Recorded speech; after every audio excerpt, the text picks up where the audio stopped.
Oke, halo, kembali lagi dengan Ibu Maria Melani Berginting. Nah, hari ini kita akan kembali membahas tentang si koordinat kartesius itu, tapi terkhusus pada 4 kuadran bidang koordinat, gitu ya. 4 kuadran bidang koordinat. Kemudian nanti Ibu simpulkan lagi tentang pembelajaran kita yang kemarin, gitu. Kalau yang kemarin kan posisi titik terhadap sumbu X dan sumbu Y. Artinya kan kalau pembelajaran kita yang lalu, titik itu memiliki jarak terhadap sumbu X, memiliki jarak juga terhadap sumbu Y, gitu ya. Oke, coba perhatikan koordinat kartesius yang sudah Ibu gambarkan ini. Nah, koordinat kartesius itu artinya apa kemarin? Iya, ada sumbu Y, gitu ya. Ada juga sumbu X. Nah, ada sumbu Y, ada sumbu X. Kemudian anak-anak beri angkanya mulai dari 0, 1, 2, 3, 4, 5. Di sini bikin sampai 5 aja. Nanti kamu boleh bikin lebih ya. Min 1, min 2, min 3, min 4, dan si min 5 gitu. Kemudian untuk Y-nya, di sini kamu mulai lagi dari angka 0, 1, 2, 3, 4, dan si 5. Kemudian untuk sumbu Y negatif, gitu ya. Di sini kamu mulai dengan min 1, min 2, min 3, kemudian min 4, selanjutnya minus 5. Oke. Nah, di sini misalkan Ibu jelaskan dulu tentang yang namanya si kuadran. Kalau kuadran itu kita hitung dari mana, Bu? Ya, kuadran itu menyatakan apa gitu. Nah, di sini Ibu buat dulu. Ini kalau di koordinat kartesius ada 4 kuadran. Kuadran satunya di sini. Kuadran pertama, di kuadran keduanya di sini letaknya. Kuadran kedua, kemudian di sini kuadran ketiga. Sudah, kita lanjut di sini kuadran keempat. Nah, sampai sini bisa ya. Kuadran 1, kuadran 2, kuadran 3, kuadran 4. Cara menulisnya berlawanan arah dengan jarum jam. Kuadran 1, kuadran 2, kuadran 3, kuadran keempat. Seperti itu. Bisa kira-kira, kalau di kuadran 1, nilai X dan nilai Y-nya itu pasti apa?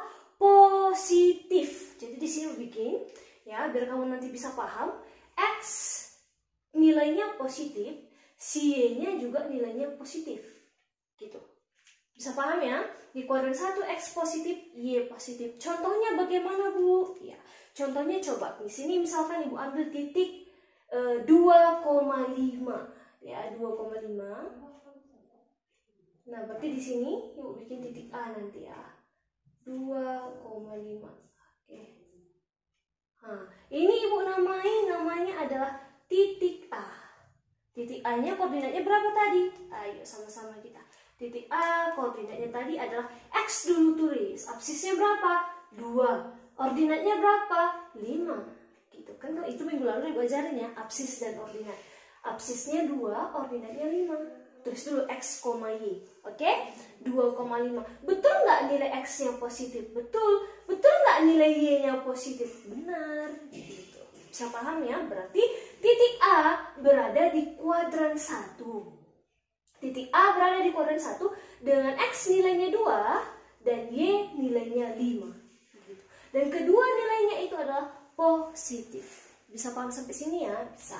Oke, kalau di kuadran kedua. Nah, kalau di kuadran kedua, anak-anak, coba anak-anak Ibu simak. Nilai X. Nah, nilai X-nya apa dong? Oh, nilai X-nya negatif harus, Bu. Bagus. Nilai X-nya harus negatif. Kalau di kuadran kedua, nilainya Y-nya bagaimana? Iya, nilai Y-nya positif, Bu. Benar sekali. Nilai Y-nya positif. Bisa dibedakan ya. Kuadran pertama tadi X, Y-nya positif-positif. Kuadran kedua X-nya harus negatif, Y-nya yang positif. Seperti itu. Jadi di sini Ibu kasih lagi contoh biar anak-anak Ibu makin paham. Misalkan Ibu ambil contohnya di yang ini deh. Yang ini ya. Min 3,2. Ya, min 3,2. Nah. Ya, nanti kamu bikinnya pakai penggaris biar lebih mantap gambarnya. Nah, ini Ibu sebut dengan titik B. Iya, titik B dengan titik koordinatnya berapa? X, Y. X, Y-nya adalah si minus 3 dulu ditulis. X-nya minus 3. Y-nya berapa? Y-nya 2. Oke. X-nya minus 3. Y-nya adalah si 2. Bisa paham ini kira-kira ya? Benar tidak X-nya nilainya negatif? Benar. Benar tidak Y-nya positif? Benar. Gitu dia. Bisa paham ya? Jadi bisa kita simpulkan titik B juga berada pada kuadran 2. Titik B berada pada kuadran 2. Titik A berada pada kuadran pertama. Bisa dibedakan tadi ya. Oke, sampai sini aman kira-kira? Aman. Oke, kita coba lanjut untuk di kuadran ketiga. Kalau kuadran ketiga, anak-anak ibu, coba silahkan disimak. Kalau dibilang di kuadran ketiga, ya kita cari dulu nilai X-nya bagaimana kira-kira. Iya, nilai X-nya kalau di kuadran ketiga, oh X-nya tetap negatif, gitu ya. X-nya negatif, kemudian Y-nya nilainya apa? Oh, Y-nya pun negatif. Nah, itu uniknya di kuadran ketiga. X-nya negatif, Y-nya pun negatif, gitu ya. X-nya negatif, Y-nya pun negatif di kuadran ketiga. Contohnya, silahkan dilihat. Misalkan ibu ambil yang ini nih, biar kamu lihat. Ya, sama min 5 juga ibu hubungkan dia. Berarti ini ibu kasih namanya adalah titik C. Iya, titik C dengan titik koordinatnya adalah X, Y. X-nya berapa? Oh, X-nya minus 5. Gitu ya nak ya. Y-nya berapa? Y-nya pun minus 5 ibu ambil. Benar tidak X-nya nilainya negatif? Benar. Y-nya. Oke. Nah, di sini kan tadi udah kita simpulkannya. Ternyata si titik C ini kan titik koordinatnya min 5, min 5. Benar tidak X-nya bernilai negatif? Benar. Benar tidak Y-nya juga bernilai negatif? Benar. Berarti dapat kita simpulkan titik C ini berada pada kuadran ketiga. Gitu. Oke, kita lanjut ke kuadran keempat. Di kuadran keempat, di sini Bu ambil juga kesimpulan untuk nilai X dan nilai Y-nya. Kalau nilai X pada kuadran keempat, oh nilai X-nya ternyata positif. Oke, kemudian nilai Y-nya. Nah, nilai Y pada kuadran keempat, Y-nya itu adalah negatif. Bisa kira-kira?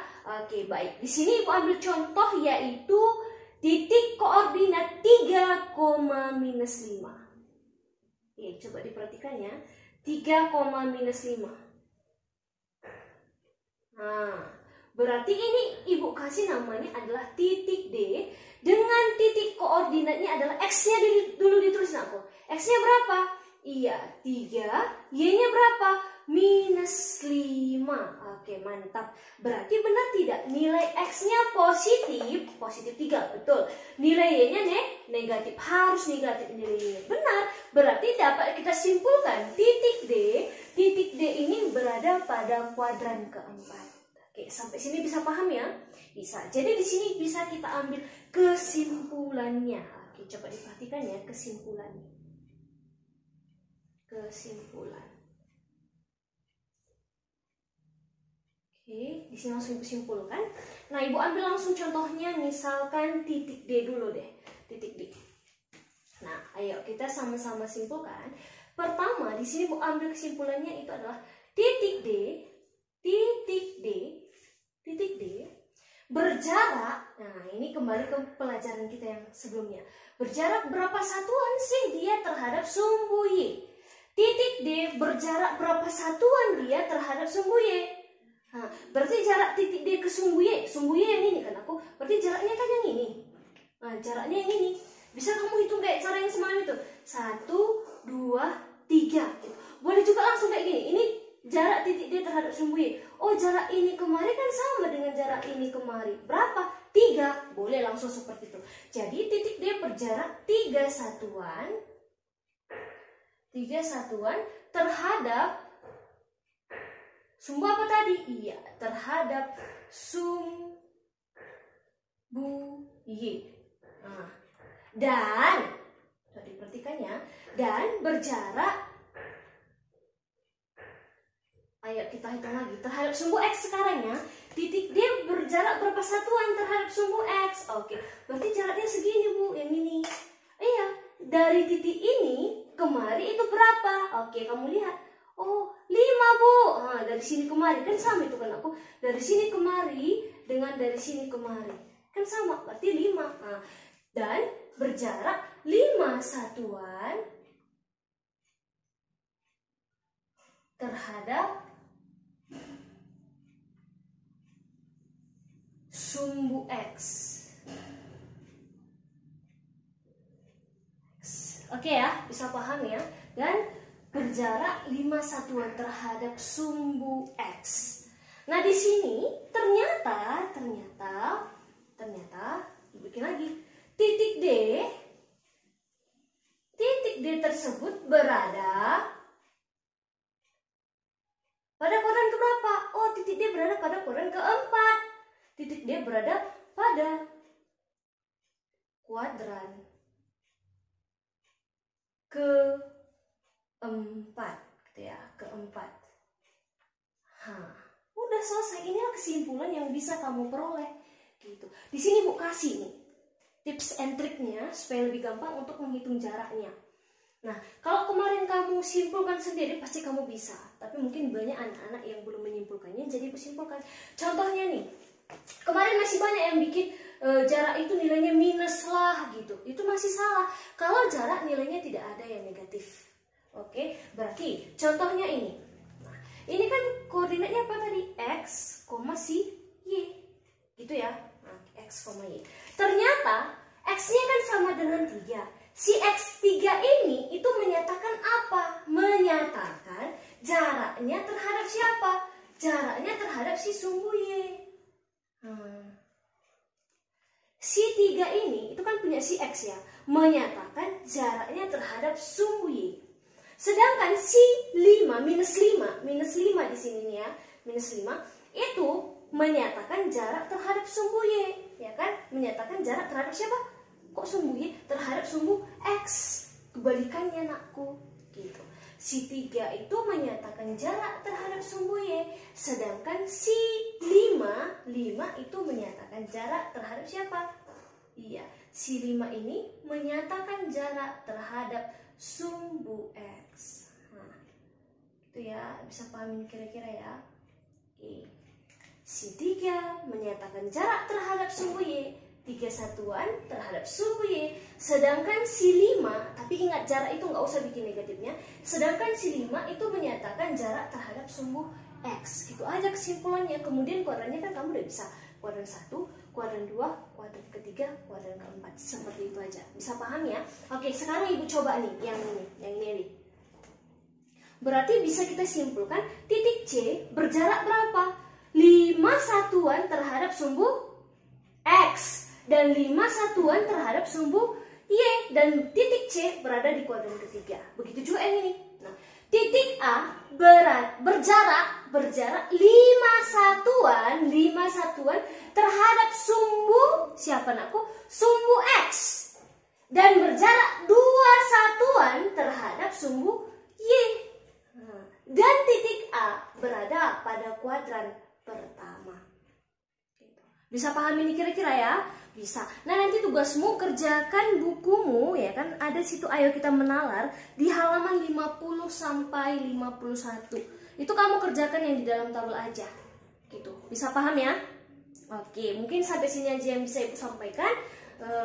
Salam sehat, semangat matematika. Terima kasih.